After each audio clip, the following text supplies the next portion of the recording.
Est-ce que vous pouvez tout d'abord vous présenter à nos auditeurs?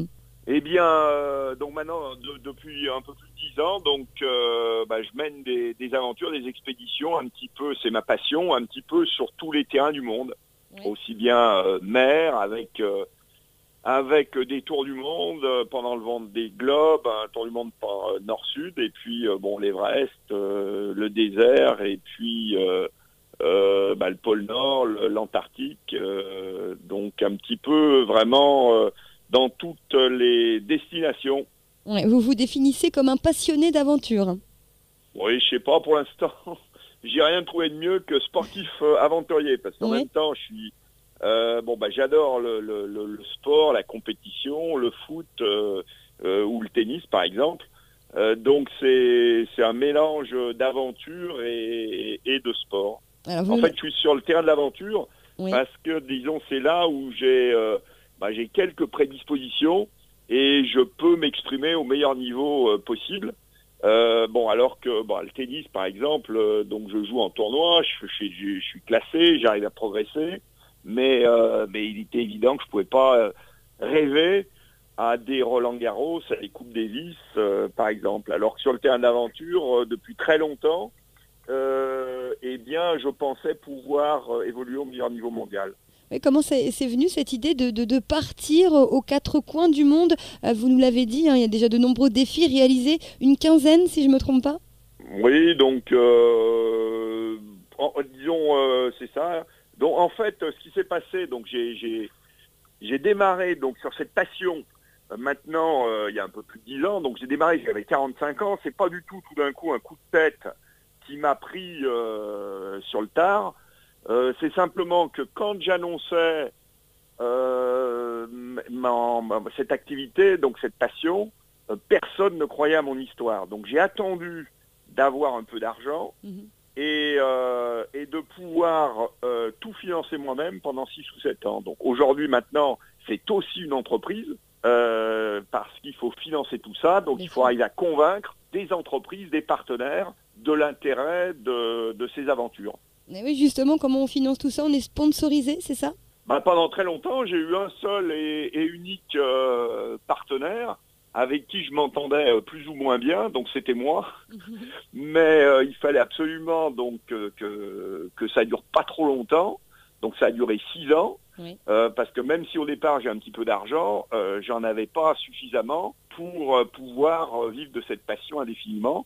Donc et après, aujourd'hui, c'est aussi un travail. Il y a une équipe, une petite dizaine de personnes, et puis il faut trouver des partenaires, faire en sorte qu'ils soient évidemment contents de la relation avec nous, en trouver des nouveaux et puis communiquer également, ce que je fais avec plaisir. Alors vous vous lancez cette année un nouveau défi, une traversée du désert d'Atacama. C'est ça, donc c'est au Chili. La caractéristique du désert de l'Atacama, c'est d'être le plus aride du monde, Mhm. pas forcément le plus chaud, mais le plus sec. Il y a par exemple un petit village qui s'appelle Quilagua, c'est le village le plus sec du monde. Il n'a jamais plu depuis 22 ans. D'accord, oui. 1400 kilomètres. Pour Mhm. l'instant, il ne s'est jamais traversé en autonomie complète. Et là, on part à deux avec Sylvain Bazin, donc début avril, avec chacun une remorque de 140 kilos à traîner, avec principalement de l'eau dans cette remorque. Mhm. Qu'est-ce qui vous a motivé sur le choix de ce désert d'Atacama? En fait, pour l'instant, le désert, je connaissais un petit peu, mais à travers des courses en moto. Mhm. Donc, par exemple, le Dakar moto. Donc, Mhm. à l'époque, il était arrivé à Sharm el-Sheikh, donc en Égypte, et on avait traversé Tunisie et Libye. C'était absolument magnifique, extraordinaire. Je gardais donc un souvenir fantastique. Mais pour l'instant, j'avais jamais mené des expéditions à pied dans le désert. Et puis souvent, mes projets, ça se finissent à partir de rencontres. Sylvain Bazin, c'est le voyageur de l'extrême. Il était quatrième espoir masculin sur marathon et Mhm. il parcourt à pied donc tous les chemins extraordinaires dans le monde. Par exemple, le chemin de Saint-Jacques-de-Compostelle. Oui. Là, il y a une dizaine de jours, il était au nord du Tchad sur un ultra-trail dans le désert. et on s'était rencontrés à l'occasion de marches ou de courses, par exemple la Transmartinique ou l'Ultra Trail du Mont Blanc. Il est journaliste, et c'est en discutant avec lui qu'on a donc émis l'idée d'un voyage à pied ensemble.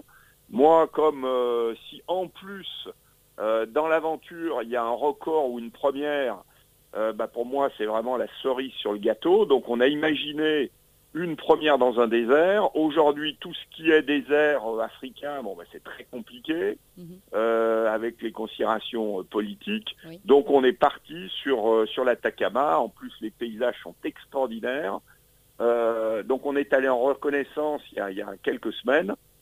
Donc on a parcouru, pour regarder un petit peu le parcours, l'intégralité du désert. C'est fantastique. Après, il fallait trouver une remorque pour transporter donc tout notre matériel.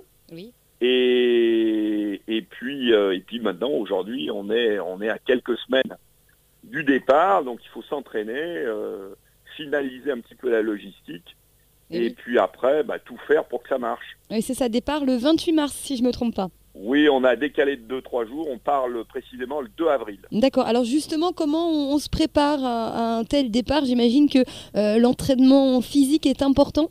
Alors, c'est très important, mais en même temps, c'est quand même de l'endurance disons, à faible intensité, donc il faut être en pleine forme, Oui.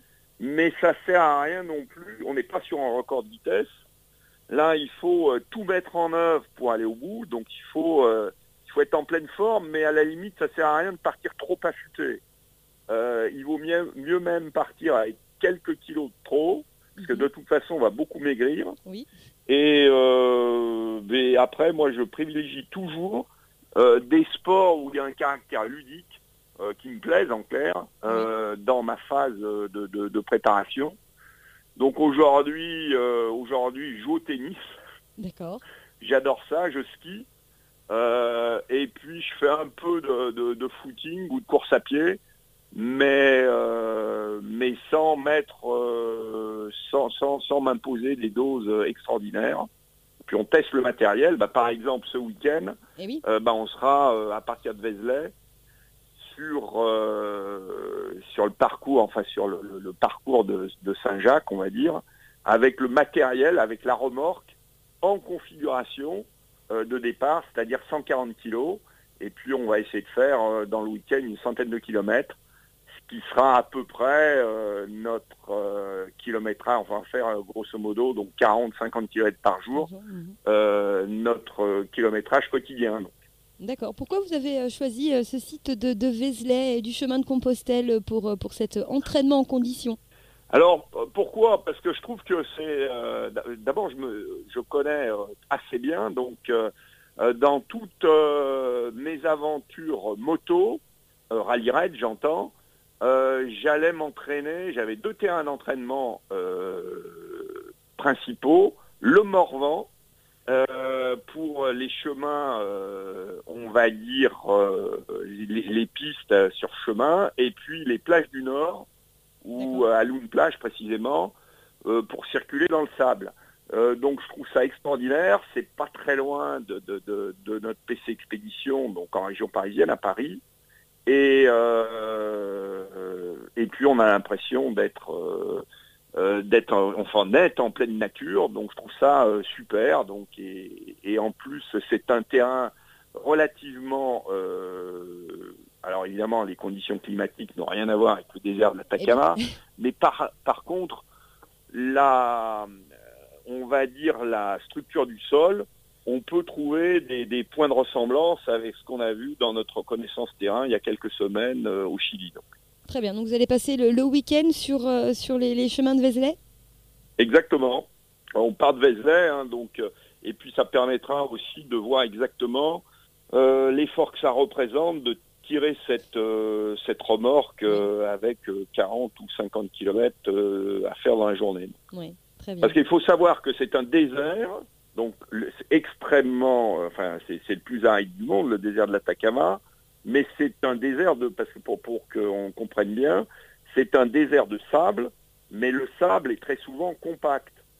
Donc on n'est pas dans dans des sables mous, type plage du sud par exemple. Donc c'est du sable compact, souvent on est en altitude, mais ça roule avec notre système de remorque qui est avec des roues gonflables, ça roule relativement bien. D'accord, très bien. Qu'est-ce qu'on peut vous souhaiter à quelques semaines du départ? Alors bon, si vous voulez, donc quand je démarre donc mes aventures, mes expéditions en 2003, même dans mes rêves les plus fous, je pouvais pas imaginer réussir autant de choses. Et vous allez voir pourquoi je vous dis ça. Alors j'ai fait tout ce qu'il fallait évidemment pour que ça marche, mais au-delà de ça, bon, j'ai eu une chance absolument incroyable. Donc par rapport à votre question, donc pourvu que ça dure. Donc. Oui, tout à fait. Bah, c'est tout ce qu'on vous souhaite. Est-ce qu'on peut suivre justement l'aventure? Est-ce qu'on peut suivre vos périples quelque part? Oui, donc sur différents médias, par exemple Radio Morvan, oui. ou bien sûr sur le site Respectons la Terre. Très bien. Avec des infos qui sont régulièrement mises à jour. Voilà. Ben nous, on se retrouvera pour prendre de vos nouvelles, vous savoir déjà comment ce week-end d'entraînement s'est déroulé, si vous le voulez bien. Avec plaisir. Donc. Voilà, puis on se retrouvera à votre tour. Eh bien, très bien. Donc, j'ai été très content de discuter avec vous. Et de votre intérêt. Donc. Eh bien, c'est moi qui vous remercie pour ces quelques instants. Vous voulez rajouter un petit mot avant de terminer? Non, enfin, disons oui. Moi, je suis très content de me retrouver dans le Morvan. Donc, c'est vraiment des paysages extraordinaires. On a l'impression, bien souvent, les gens ne connaissent pas forcément. Et on a l'impression, par exemple, tout à l'heure, je suis en train d'écrire une chronique sur la Finlande, et on a l'impression de se retrouver dans des paysages en pleine nature absolument fantastiques. Eh ben, on vous souhaite donc un bon week-end d'entraînement dans notre Morvan, alors. Voilà, en sachant qu'en principe, ce qu'on craint le plus, évidemment, c'est souvent la pluie, là, quand on marche, mais a priori, ça devrait être un beau week-end.